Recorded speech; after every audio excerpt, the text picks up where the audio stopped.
This week, Native American Heritage Month celebrations wrap up. a senior wide receiver commits to Nebraska, A PSA over Legislative Bill 206. and the Millard West hockey team battles the Millard South Patriots, all here on the MWHS Wildcat News.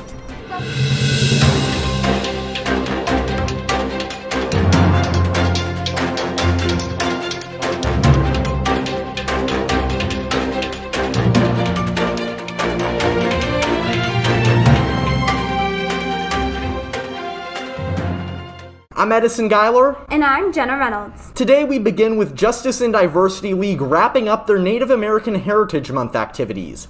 During November, the club hung up informational posters around the building, painted masks, and had students wear red in order to bring awareness to Indigenous heritage. They also promoted organizations fighting problems Native Americans struggle with today, such as missing and murdered Indigenous women. Madison Brandis and Madeline Christensen have the story. This is the place where we live is historically Native territory, and so if we don't understand anything about the people that used to control this area before the United States government got involved, then we're doing ourselves and Native people a real disservice. Native American Heritage Month is used to acknowledge and celebrate Native American culture and traditions. Every year this month, Justice and Diversity League puts together an interactive mural to bring awareness to this culture. Many things are included in this mural, such as small biographies of Native American individuals that had a great impact on future generations. The mural also includes information about 5 Native American tribes. We basically put up posters of a lot of very influential Native American men and women from past generations, as well as future and today's generations who have really been influential within our society. Every Tuesday, the Justice and Diversity League meets in Mr. Bull's room for an hour after school to talk about in-depth social issues. This month in specific, they are bringing awareness to Native American culture and missing and murdered Indigenous women. The display that we've done has 2 prongs to it. Number one, we want to tell kids about cultures of the Native peoples that have always been here. And number 2, we want to give them some biographical information on some influential Native leaders. The Justice and Diversity League made a bunch of graphics to hang up throughout the school to spread awareness about missing and murdered Indigenous women. We're going to wear masks and have red handprints on them to spread awareness about the murdered and missing Indigenous women. And the red handprint symbolizes the kind of gruesomeness of it, and just to spread awareness that Indigenous women are being killed and murdered every day. Although the activities for Native American Heritage Month are over, the interactive mural is still up across from the library. This has been Maddie Brandis and Maddie Christensen with the MWHS Wildcat News. Coming up for sophomores, applications for the new AP Capstone Program are due December 10th. This program allows students to research different global issues in 2 courses, AP Seminar and AP Research, during their junior and senior year. Anyone interested can check the daily announcements for more information about how to submit an application, and results will be released after winter break.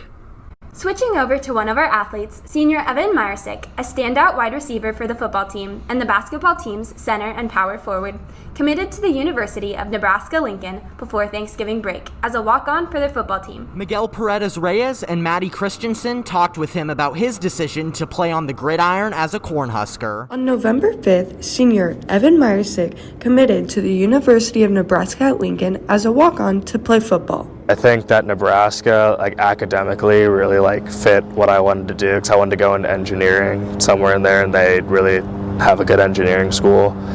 And then I think that also allowed me to still play football. And since I'm pretty new to the game, since this was my 2nd year playing in high school, I thought that Nebraska would allow me to play against some of the best and hopefully, expand my potential. Meyersick decided to begin playing football at the end of his sophomore year. He then started working with coaches to become better to play at the next level. I went up to Coach Sadowski and I asked him if I could play, and they kind of just gave me a shot, and I proved that I could handle myself out on the football field, and so I'm really grateful for them for giving me a chance. And I mean, we've put in countless hours, and I'm working with my receiver coach U, and we've really worked on the fundamentals. Evan, who has only been playing football for 2 years, has had 13 catches and 244 yards and 1 touchdown catch for the Wildcats. He has things you can't coach. And so he has a great work ethic. I never questioned if he wanted to or not. He's super coachable, and he has high character. And so it was, in the 2 years I had him, it was a joy to be his coach. Although his family had mainly basketball in mind, they continued to support him as he continues his career in football. Well, my parents really they've been behind me the whole time. They've wanted whatever the best is for me. And I mean, going into high school, they assumed that I'd be walking out of high school committed to a school for basketball. They embraced it with open arms, and they just want to see me, play as long as I can. And if football's what I want to do, then they're fully behind it. A little bit surprised because he had played basketball most of his life since he was in 3rd grade, basically. He even played when he was younger at the Y. So he had a lot of time invested. Although he's been a lifelong basketball player, Myersik, with his future in mind, chose to play football. Kind of got burnt out after a while, and I mean, it's kind of funny to say, but basketball, in my opinion, is a lot harder on the body than football is. The first thing that we worked on was just trying to show him how basketball skills translated to being a receiver. The idea was that I wanted to show him, make it as easy and seamless as possible. You know what? A lot of your basketball skills translate to being a receiver. We hope to see the future Nebraska Cornhusker succeed in his future in the sport, and we'll be watching him take the field in college. This has been Maddie Christensen and Miguel Perez Reyes with the MWHS Wildcat News. Congratulations to Myersik on his commitment to UNL, and also congratulations to the Unified Bowling teams on winning districts. This is the first time Millard West won districts for Unified Bowling, and the team will play next on Monday, December 7th at Western Bowl for the state championship. Good luck to all of our bowlers next week. Earlier in the year, the Nebraska legislature indefinitely postponed Legislative Bill 206. Designed to protect the First Amendment rights of high school and college student journalists, it will most likely not become a law. However, activists like State Senator Adam Moorfeld are still pushing for a similar bill to be passed. Here's a quick PSA about why you should support this piece of legislation. Legislative Bill 206 was designed to protect First Amendment rights of student journalists in Nebraska. It was indefinitely postponed earlier this year. However, pro-LB 206 activists like State Senator Adam Moorfeld have pushed for its inclusion in Nebraska law, meaning a similar bill may be in the legislature soon. But why should you care about a bill like LB 206? Well, at the high school level, it promises that student journalists can exercise freedom of speech enough the press and school-sponsored media. Advisors cannot be disciplined for defending journalists, and publications cannot be abolished for any views a student expresses. Additionally, a free press is essential to a working democracy, even in high school. Teaching young journalists they can cover controversial topics allows them to critically think about our society today, ultimately producing better thinkers and writers who can add to societal discourse. Protecting our student journalists depends on you. Call your local and state officials to keep pushing for this important piece of legislation to be passed into law, so the work of student journalists are finally protected. Millard West also chose technology facilitator Paul Zolan as the Employee of the Month for December for his work helping with the many technology issues during the COVID-19 pandemic. Congratulations to Zolan for receiving this honor. In its 5th game of the season, the hockey team fell to the Millard South Patriots by a score of 1-3. Junior Hunter Johnson scored the team's lone goal during the matchup as the Wildcats dropped to 1-4 on the year. Evan Vaslow and Joseph Edmeyer have the details. On Sunday, November 22nd, at the Moylan Tranquility Iceplex, the Millard West hockey team battled against their fierce rivals, the Millard South Patriots. After a rough start to their season, the Cats were eager to get back on the ice and hopefully bring home an important victory.